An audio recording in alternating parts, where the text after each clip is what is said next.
His lawyer leaned in and whispered 5 words, just 5. And Vincent's face, that smug, self-satisfied face I'd stared at across the breakfast table for 15 years, went completely white. His hands started trembling. The papers he'd been so eager to sign were shaking like leaves in a storm. And me? For the first time in 3 years, I smiled. But I'm getting ahead of myself. Let me start from the beginning, because you need to understand how we got here. How a woman everyone thought had lost her mind actually played the longest, most patient game of her life. My name is Alexis Dunst. I'm 34 years old, and until 3 months ago, I was married to Vincent Mercer. 15 years of marriage. That's longer than most Hollywood relationships, longer than some small countries have existed, and definitely longer than my patience should have lasted. But I'm a stubborn woman. I get it from my grandmother. I met Vincent when I was 17. I'd graduated high school early, not because I was some genius, but because I was practical and motivated and really, really wanted to get out of my parents' house. I got a job at Henderson and Price Law Firm as a file clerk. Minimum wage, maximum paper cuts, but it was mine. By 18, I'd worked my way up to legal assistant.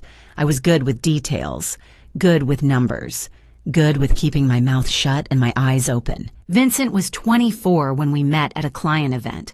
Charming, ambitious, full of dreams about building a real estate empire. He talked about the future like it was already his, like success was just waiting for him to show up and claim it. He said he was going to build something incredible. I said I'd help him file the paperwork. Romance, right? We got married when I was 19. Tyler came along when I was 20. I kept working at the law firm part-time while raising our son, building up my 401k, saving every spare dollar. My grandmother always said a woman should have her own money, not secret money, she'd clarify. Just her own, something nobody could take. At 23, Vincent's business finally took off. He asked me to quit the law firm and help him full-time. He needed someone to manage the books, handle clients, coordinate with contractors, someone he could trust completely. So I became his unpaid everything. Bookkeeper, office manager, client liaison, interior decorator for model homes, marketing coordinator, event planner. I did it all while raising Tyler, managing our household, and somehow keeping everyone fed and reasonably happy. My official title was wife. My unofficial title was everything else. For 11 years, I poured myself into building Vincent's dream. And for 11 years, he got the credit, the awards, the recognition. At every industry event, I was Vincent's wife. At every celebration, he thanked his team, his mentors, his vision. But somehow never quite got around to thanking me. Somewhere along the way, things shifted. He started making decisions without consulting me. Started staying late for work more and more often. Started criticizing little things, the way I dressed, the meals I cooked, my lack of ambition. I was running his entire back office for free while raising his son and keeping his life organized. But sure, not ambitious enough. Then, 3 months ago, he dropped the bomb. He came home on a Tuesday evening. I was making dinner, his favorite, actually, because I'm apparently a glutton for unappreciated effort. He sat me down at the kitchen table with this look on his face, not sad, not apologetic, just businesslike. I want a divorce, he said. And then, I want the house, the cars, the business, everything. You can keep Tyler. He said it like he was ordering from a menu.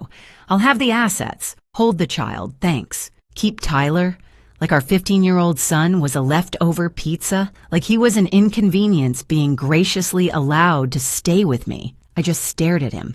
15 years of marriage. And this was how it ended, at our kitchen table, between the salt shaker and the butter dish, like I was just another item he was discarding. What I didn't know in that moment, what I wouldn't find out until later, was that Vincent had been planning this for months. He already had a lawyer, Harold Whitfield, expensive and experienced. He'd been building his exit strategy while I was meal prepping and scheduling his dentist appointments. I'd been blindsided by a man I'd trusted with everything. The next day, his mother showed up, Lorraine Mercer, a woman who had treated me like the help for 15 years, arrived with her perfectly styled hair and her perfectly practiced sympathy face. She patted my hand and told me I should have tried harder to keep him happy. Men have needs, dear, she said.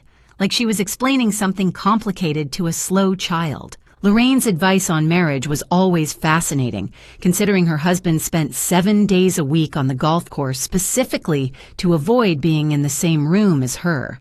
But sure, I was the problem. That first week was a blur. Vincent moved me to the guest room. He had documents drawn up, settlements proposed, timelines established. Everything was moving so fast, and I felt like I was drowning. Everyone saw a woman whose world had just collapsed, a wife being thrown away after 15 years of service, a victim who didn't see it coming. But here's the thing. What Vincent didn't know, what nobody knew, was that I'd found something 3 years ago. Something buried in his own financial records, something he thought was hidden forever. And I'd been quietly, patiently preparing ever since. Before we continue, if you're enjoying this story, please hit that subscribe button and tell me in the comments where you're watching from and what time it is there. I read every single comment. Thank you. Back to the disaster. Within a week of the announcement, Vincent had completely taken control. The guest room became my permanent residence in what used to be our home. My closet shrank from a walk-in to 2 small sections he graciously allowed me to keep. The message was clear. This isn't your house anymore. Within 2 weeks, he started bringing her around. Brittany Sawyer, 27 years old, worked at his company. Of course she did. She had that Instagram perfect look. Blonde highlights, perfect nails, yoga pants that cost more than my weekly groceries. She walked into my kitchen like she owned it, wore my apron, my grandmother's apron, while making smoothies in my blender. She was younger than my marriage, younger than my favorite handbag, but she made amazing smoothies, so I guess that's something. Vincent paraded her around like a trophy. They'd sit on my couch, watch my television, eat off my plates. He'd put his arm around her right in front of me, like I was furniture, like I'd already disappeared. The humiliation escalated daily. First, he canceled my personal credit card. We need to separate finances, he said, like he was being reasonable. Then the joint card. Then he suggested I should probably find somewhere else to stay while we sorted things out. My own home, and I was being asked to leave. Lorraine came over to help me pack. And by help, I mean she went through my belongings and decided what I deserved to keep. Old clothes, fine. Family photos, some of them. My grandmother's recipe box? She hesitated on that one, like she was considering claiming it for herself. What I was not allowed to take. Any jewelry Vincent had bought me over 15 years.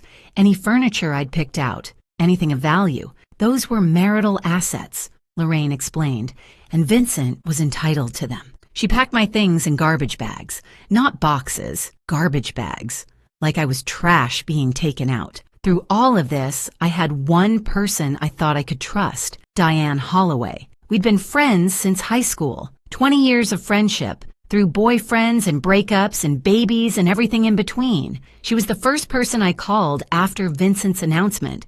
She was so supportive, always checking in, always asking how I was holding up, always ready to listen. She'd come over with wine and let me cry on her shoulder. She told me I deserved better. She told me Vincent was making a huge mistake. But something felt off. Little things at first.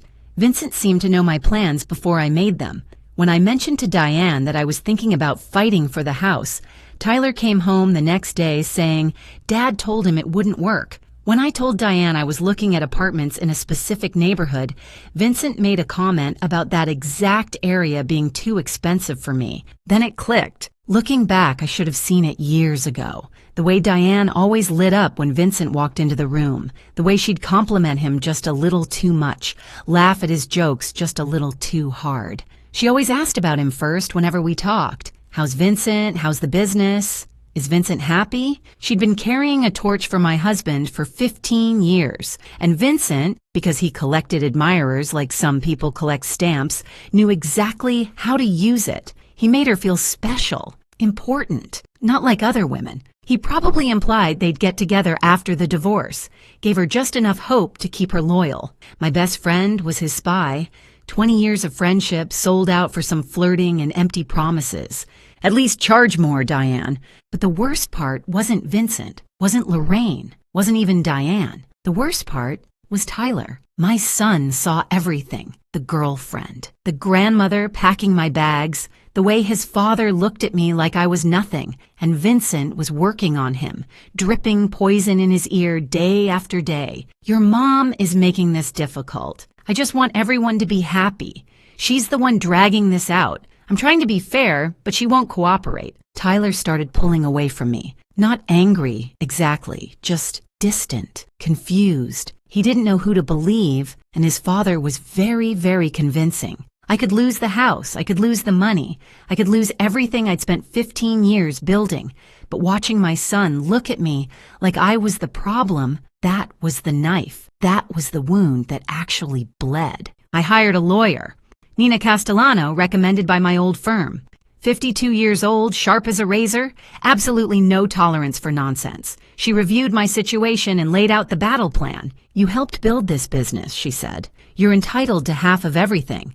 The house, the company, the accounts. We fight. I looked at her for a long moment. What if I don't want to fight? Nina stared at me like I'd started speaking another language, like I'd suggested we send Vincent a thank you card and a fruit basket. She thought I was broken, depressed, too beaten down to stand up for myself. She had no idea. I moved into a small apartment with Tyler, 2 bedrooms, 1 bathroom, a kitchen the size of my old pantry. Half our boxes didn't even fit. They sat stacked in the corner of Tyler's room, like a monument to how far we'd fallen. Meanwhile, Vincent posted photos with Brittany. New chapter, new energy, blessed, he wrote. Lorraine commented underneath, so happy for you, sweetheart. You deserve joy. My sister called, furious. You need a shark lawyer. Take him for everything he's worth. Everyone had advice. Everyone thought they knew what I should do. Everyone saw a woman who'd given up, who couldn't fight, who was letting her husband walk all over her. Everyone was wrong. Here's the thing about being underestimated. People stop watching you. They stop being careful around you. They stop guarding their secrets. And that's exactly when you learn everything you need to know. 3 years. That's how long I'd been carrying this secret. That's how long I'd known the truth about Vincent Mercer and his glittering, glamorous, completely fake empire. It started on a random Tuesday night, 3 years before the divorce. Vincent was working late again. He was always working late by then, though I didn't yet know what that really meant. I was going through the company books, reconciling accounts, doing the unglamorous work that kept his business running. And I found something strange. A transfer to an account I didn't recognize, then another, then a pattern. Money flowing out of our accounts into places I'd never seen before. I dug deeper. I stayed up until 3 in the morning, following the trail. What I found made my blood run cold. Vincent had been taking loans against everything we owned. The house, our beautiful house that everyone admired, had 3 mortgages on it. The original loan of $400,000, a second mortgage of $350,000 taken out 4 years ago, a third mortgage of another $350,000 taken out 2 years ago. Total owed $1.1 million. Actual value of the house, $850,000. We were underwater by $250,000 on a home I thought we owned outright. The business was even worse. Lines of credit maxed out at $200,000. Back taxes owed of $85,000. Vendor debts of $120,000. Equipment loans of $75,000. The company Vincent bragged about at every party. The company that was supposedly thriving. It was drowning in nearly $500,000 of debt. Even the cars weren't real. All 3 were leased with balloon payments coming due. We didn't own anything. We just had very expensive monthly obligations. I sat in my kitchen at 3 in the morning, surrounded by printouts, and did the math. Total debt, approximately $1.9 million. Total actual asset value, maybe $1.6 million. We were $300,000 in the hole, maybe more. But where had all the money gone? I kept digging. Over the following weeks, I traced every transaction I could find, and the picture that emerged was devastating. Cryptocurrency investments, $180,000, all lost. Gambling, $75,000, gone. An apartment I didn't know about, rented for a woman I didn't know about. $60,000 in rent and furnishings. Lifestyle expenses that never made it home. Watches, suits, Trips I was never invited on, another $85,000. My husband wasn't building an empire. He was building a house of cards with borrowed cards that were also on fire. We looked rich the same way a mannequin looks alive, convincing from a distance, completely hollow up close. My first instinct was to confront him, to scream, to cry, to demand answers. But I knew Vincent. I'd watched him operate for years. If I confronted him, he'd manipulate me. He'd explain it away, make me feel crazy for questioning him. He'd probably find a way to blame me for it. And worse, if he knew I knew, he might try to take control of my separate money, too. See, I'd always kept a little something of my own, my grandmother's voice in my head. A woman should have her own money, my IRA from my law firm years. I'd rolled it over when I quit, but never touched it. By then it had grown to about $180,000. That was mine, earned from my job. Separate property under the law. And then there was Grandma herself. She'd passed away when I was 28, and she'd left me $340,000. Her will was specific. This money is for Alexis alone. I'd kept it in a separate account for 6 years, never commingling it with Vincent's finances, never using it for household expenses. My grandmother kept her own account for 50 years. Not secret money, she'd always say. Just mine. Smartest woman I ever knew. I had roughly $520,000 that was completely, legally, separately mine. So I didn't confront Vincent. Instead, I protected myself. I worked with my uncle, a retired accountant, to create an irrevocable trust for Tyler. My IRA and my inheritance went into that trust. My name wasn't on it as a beneficiary. Vincent's name certainly wasn't on it. It was for Tyler's future, college, a first home, emergencies. And it was untouchable. Then I documented everything. Every mortgage document, every hidden account, every suspicious transaction. I printed copies and kept them at my sister's house. I put copies in a safe deposit box. I saved everything on an encrypted drive. And then I waited. I knew Vincent would leave eventually.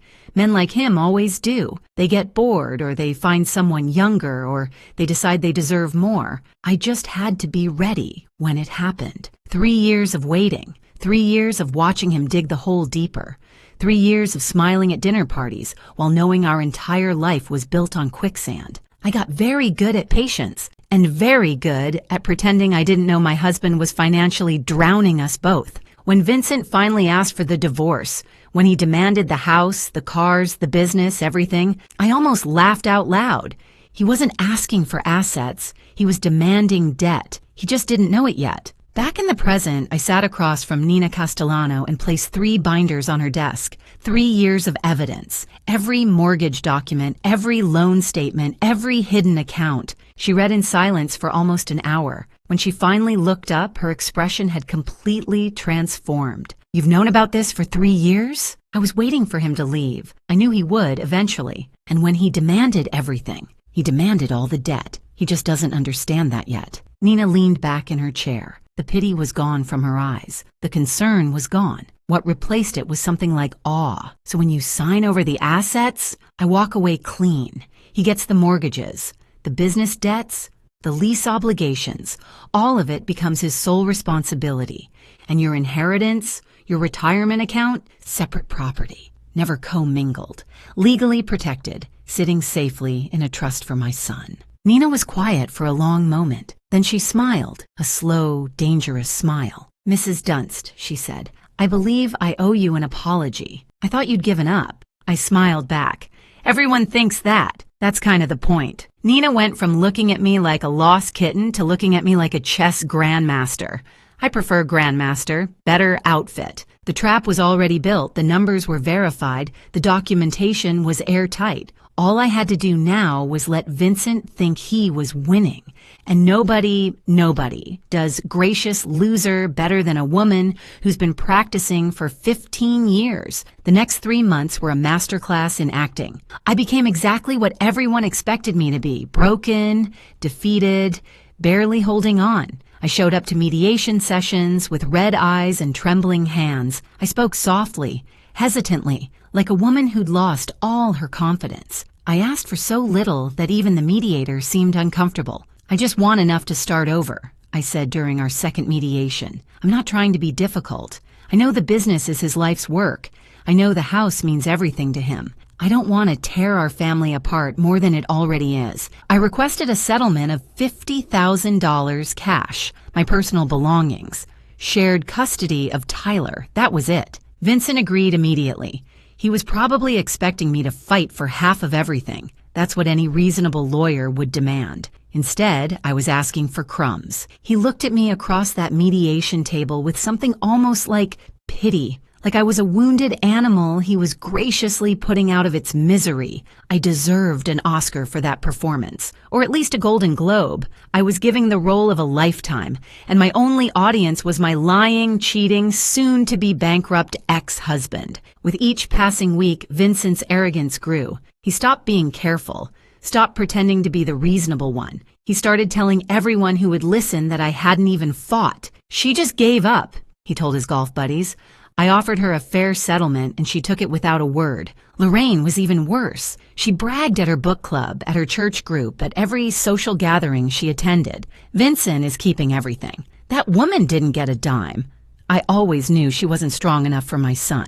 To celebrate his upcoming victory, Vincent bought himself a new watch, $15,000. I know because I saw the charge on the business account. He was still using company money for personal expenses, still digging that hole deeper. He wore it to our next mediation session, making sure I noticed. He also took Brittany to dinner at La Maison, the French restaurant where we'd celebrated our 10th anniversary. He posted photos on social media. "Life is good when you're with the right person," he wrote. The right person. He meant the person who didn't know about his debt yet. Meanwhile, Brittany had started redecorating my house. New furniture in the living room, new art on the walls. She even painted my kitchen. Gray.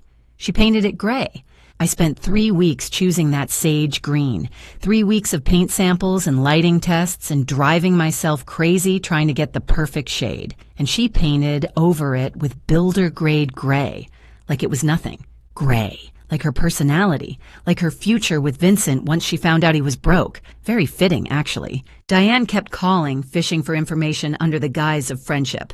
I played along perfectly. "How are you holding up?" she'd ask, her voice dripping with fake concern. "I just want it to be over," I'd tell her, making my voice crack slightly. "I can't fight anymore. I don't have the energy." Within hours, Vincent would know. I could practically see him relaxing, letting his guard down even further. Diane thought she was playing me. She was actually just being a messenger service, not a very expensive one either. But while the adults were playing their games, Tyler was watching, and my son, my smart, observant, wonderful son, was starting to notice things that didn't add up. He noticed his dad's new $15,000 watch, but heard Vincent tell him they couldn't afford the school trip to Washington, D.C. He noticed Brittany's shopping bags piling up in the foyer, but heard Vincent complain about money being tight. He noticed the disconnect between the lifestyle his father was projecting and the excuses he kept making. One evening,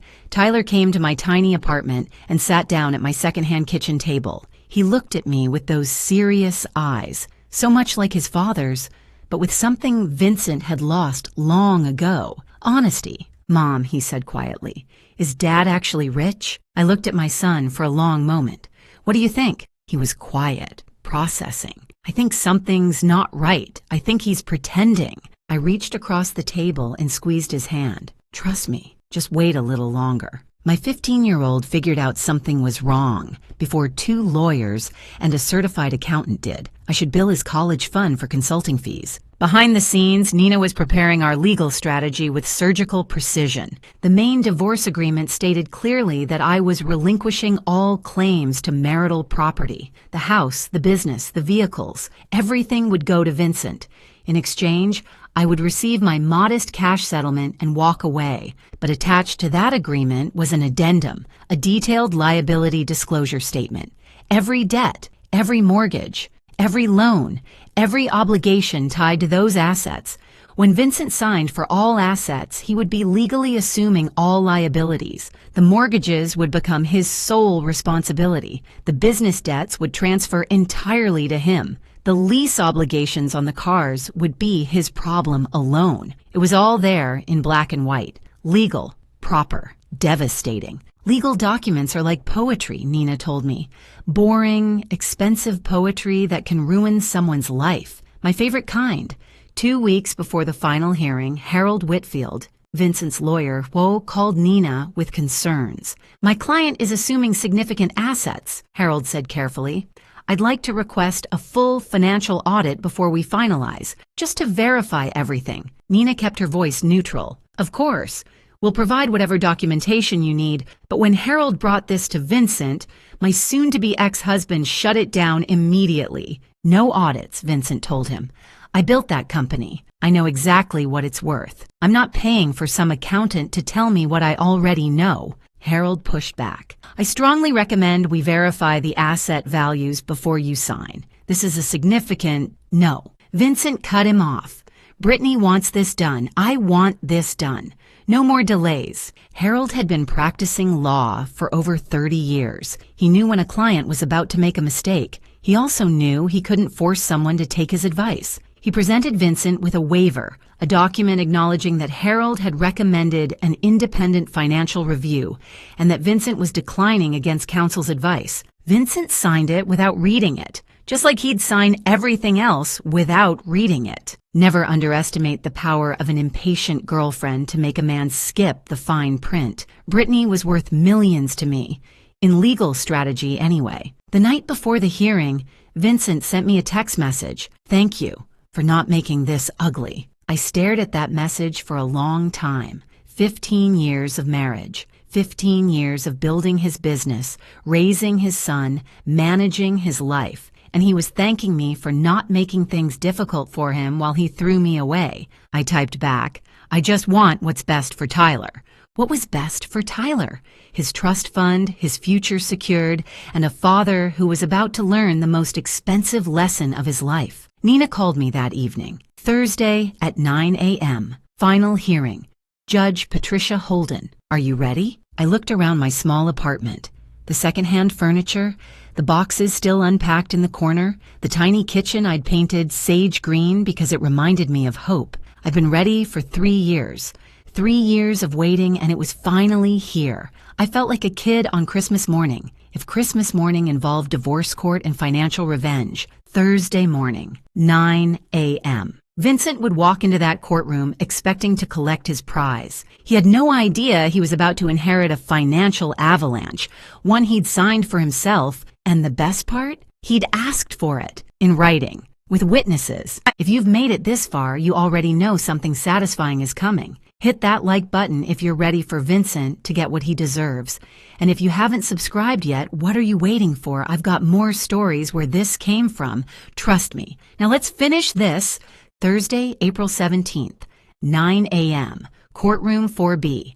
I remember every detail of that morning, the way the sunlight came through the tall windows, the smell of old wood and floor polish, the quiet murmur of lawyers shuffling papers. This was where 15 years of marriage would officially end, and where 3 years of patience would finally pay off. Vincent arrived first, of course. He was wearing his best suit, the charcoal Armani I'd helped him pick out for a client dinner 3 years ago. His new watch caught the light as he shook hands with Harold.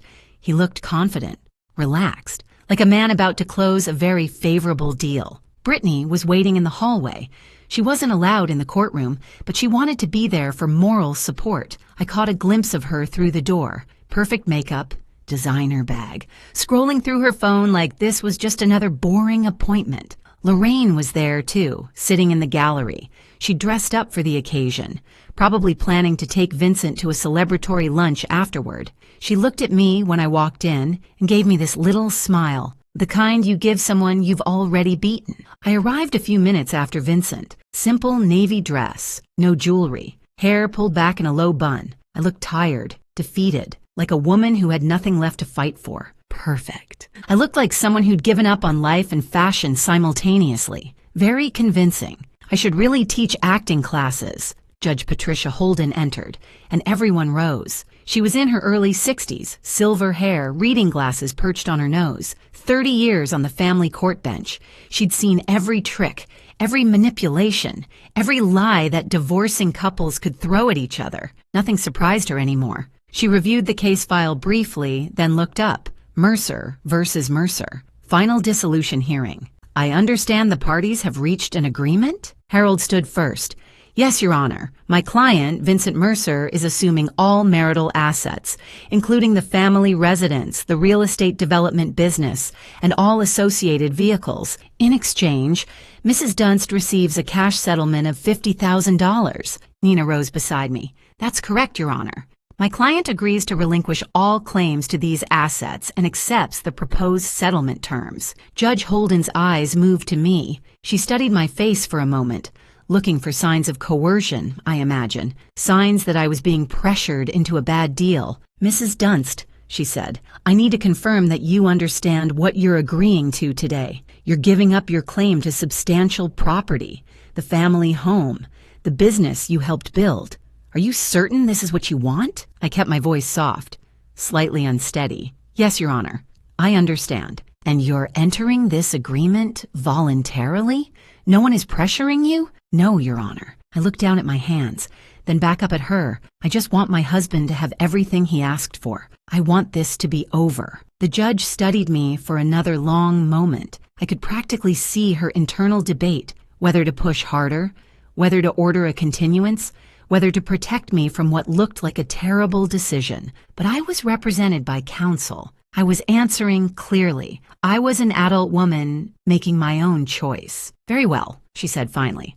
Let's proceed. The clerk distributed the final documents, page after page of legal language, signatures required on every third page. Vincent signed eagerly, barely glancing at what he was agreeing to. He wanted this done. He wanted to get back to his new life with his new girlfriend and his new freedom.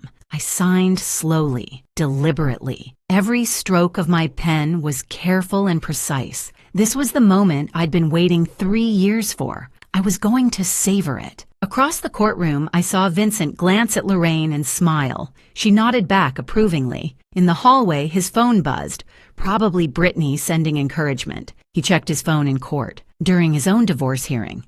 That's the kind of man he was. Meanwhile, Harold Whitfield was doing what good lawyers do, reviewing the complete document package one final time. Main agreements signed, asset schedule signed, settlement terms signed. Then he reached the addendum, liability disclosure statement. I watched his face as he read, watched the confusion flicker across his features, watched him flip back a page, then forward again, like he was hoping he'd misread something. He hadn't. Harold's face went pale. He leaned toward Vincent, trying to be discreet. Sir, he whispered, we need to talk. Vincent waved him off, still basking in his victory. Not now. We're almost done. Sir Harold's voice was more urgent. You're assuming all debt. Vincent turned to look at him. What? The liability disclosure, Harold whispered, papers rustling as he pointed. The mortgages, the business liens. It's all here. You're assuming personal liability for everything. For the first time, Vincent actually looked at what he'd signed. I watched his eyes scan the numbers, watched the color drain from his face. House, $1.1 million owed.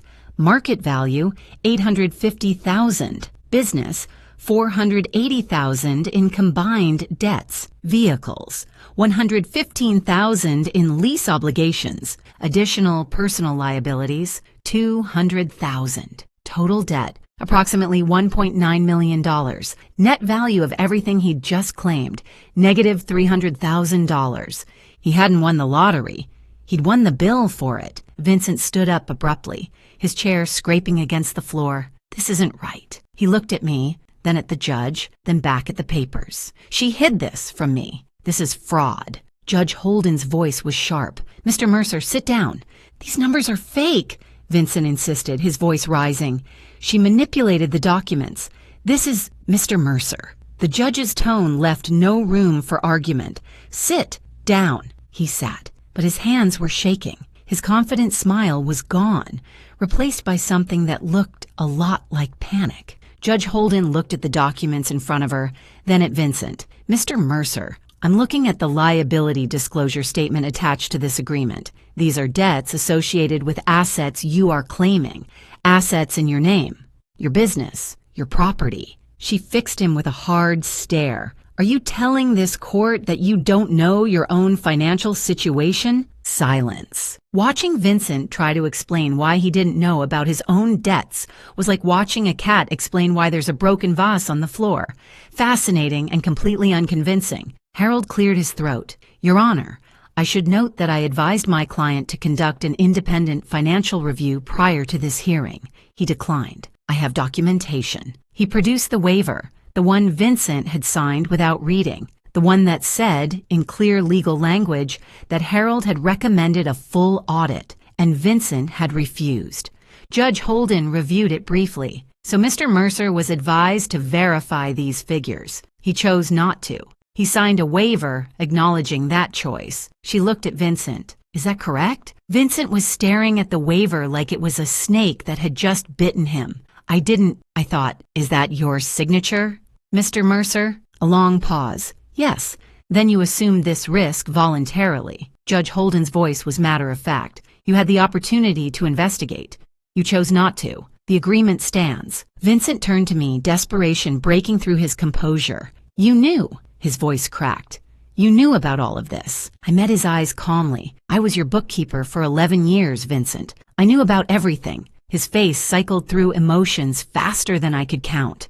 Confusion, rage, betrayal, fear, and finally the one I'd been waiting for, realization, the understanding that he'd done this to himself. I want to withdraw the agreement, Vincent said, turning back to the judge. I didn't understand what I was signing. This isn't fair. Judge Holden shook her head. Mr. Mercer, you signed documents before this court stating you understood and agreed to all terms. You were represented by competent counsel. You declined additional review. Your wife did not hide anything. These are your debts, your mortgages, your obligations. She paused. The agreement is final. The gavel came down. Mrs. Dunst, you have your settlement. Mr. Mercer, you have the assets as agreed, along with all associated liabilities. This marriage is dissolved. I stood, smoothed my dress, picked up my purse. Then I looked at Vincent one last time. He was slumped in his chair, papers scattered in front of him, his whole world collapsing around him. You said you wanted everything except Tyler, I said quietly. I gave you exactly what you asked for. I walked out of that courtroom without looking back. In the hallway, I could hear Vincent's voice rising, yelling at Harold, demanding to know how this happened, threatening lawsuits. Harold's calm responses. I told you to get an audit. I have it in writing. You refused. Through the glass doors, I saw Brittany's face change as she listened, saw her look at Vincent, really look at him, and see something other than the successful businessman she'd thought she was getting. She was gone before I reached the elevator, moving fast, heels clicking on the marble floor, not looking back. Brittany's exit was faster than her entrance into my marriage. At least she was consistent. I stepped outside into the April sunshine. The sky was blue. The air was warm. Somewhere behind me, my ex-husband was screaming at his lawyer about fairness and fraud, and how none of this was his fault. Ahead of me was a new life, smaller than before, simpler, but completely, entirely mine. The collapse happened faster than I expected. Within 2 weeks, Brittany had moved out of the house, packed her things in the middle of the night, left a note that said, "This isn't what I signed up for." The gray kitchen sat empty. Within a month, Vincent tried to sell the house. But when you owe more than something is worth, there are no buyers. Just banks calling about missed payments and realtors suggesting short sales. Within 2 months, the business started defaulting. Vendors filed lawsuits. The line of credit was frozen. The company that Vincent had spent 15 years building, the company I had spent 11 years supporting, was crumbling into dust. Within 3 months, Vincent was meeting with bankruptcy attorneys. The man who'd once bragged about his empire was now calculating which assets he could protect from creditors. The answer was almost nothing. Lorraine's perfect son was calling family members asking for loans, showing up at relatives' houses with excuses and explanations. Nobody knew about the debt. Alexis must have hidden it somehow. I was tricked. But the documents told a different story. The mortgages were in his name. The loans were in his name. The gambling debts, the crypto losses. the secret apartment, all his choices, all his signatures. I heard that Lorraine's Christmas newsletter that year was very short. Vincent is exploring new opportunities. Yes, opportunities in debt restructuring. The parallel conflicts resolve themselves with a kind of poetic symmetry. Diane called me about a week after the hearing. Her voice was shaking. I had no idea things were this bad. I'm so sorry, Alexis. I never meant for... I thought Vincent and I didn't answer, didn't respond, didn't give her the closure she was looking for. Some bridges aren't meant to be repaired. Some friendships don't deserve a second chance. 20 years of history betrayed for a wink and empty promises from a man who used everyone around him. She tried calling 3 more times. Then she stopped. I imagine she's still waiting for Vincent to notice her. She'll be waiting a long time. Lorraine tried a different approach, going through Tyler. Tell your mother I didn't know about the money problems. Tell her I'm sorry for how I treated her. Tell her I want to talk. Tyler looked at his grandmother, the woman who'd packed his mother's belongings in garbage bags, who'd called his mother worthless, who'd sided with his father without a single question, and said, Mom's busy building her life. She doesn't have time for excuses. Lorraine wanted forgiveness. I wanted peace. Guess which one of us got what we wanted? Tyler, my wonderful, smart, observant son. He finally understood everything, not because I explained it, but because he figured it out himself. He saw the court documents. He heard his father's excuses. He watched Brittany leave, watched Lorraine scramble, watched the whole facade collapse. One evening, about a month after the divorce, he sat with me in my small apartment, the one with the sage green kitchen, the one with the secondhand furniture and the boxes finally unpacked. You waited 3 years, he said quietly. You knew this whole time and you just waited. I wanted to make sure you were protected, I told him. Whatever happened between your father and me, I needed to know you'd be okay. The trust fund, $520,000, safe and untouchable. He was quiet for a moment. Then he hugged me, really hugged me. The kind of hug I hadn't gotten from my 15-year-old son in months. The kind that said, I understand. The kind that said, I'm proud of you. 15-year-old boys don't usually hug their mothers voluntarily. I knew I'd done something right. My $50,000 settlement went toward getting established. First month's rent, security deposit, basic furniture that wasn't falling apart. It wasn't luxury, but it was stability. The trust fund stayed exactly where it was. Tyler's future, college, maybe a first home someday, a safety net that nobody could take from him. And me, I enrolled in interior design courses at the community college, the dream I'd put on hold when I was 23 to help Vincent build his empire. I was finally building my own. I started small. My first real client was a woman named Sandra, 52 years old, just ending a 28-year marriage. She was standing in her empty new apartment looking lost when she asked me, how do you start over? I thought about it for a moment. One room at a time, one color at a time, one day at a time. We painted her kitchen sage green. She cried when she saw it. Happy tears, she said. The color of new beginnings. About 3 months after the divorce was finalized, Vincent showed up at my apartment. I barely recognized him. He'd lost weight. Not the healthy kind. Dark circles under his eyes. His suit was wrinkled. His watch was gone. He looked like a man who'd been through a war and lost. He stood in my doorway, and for a moment, I almost felt sorry for him.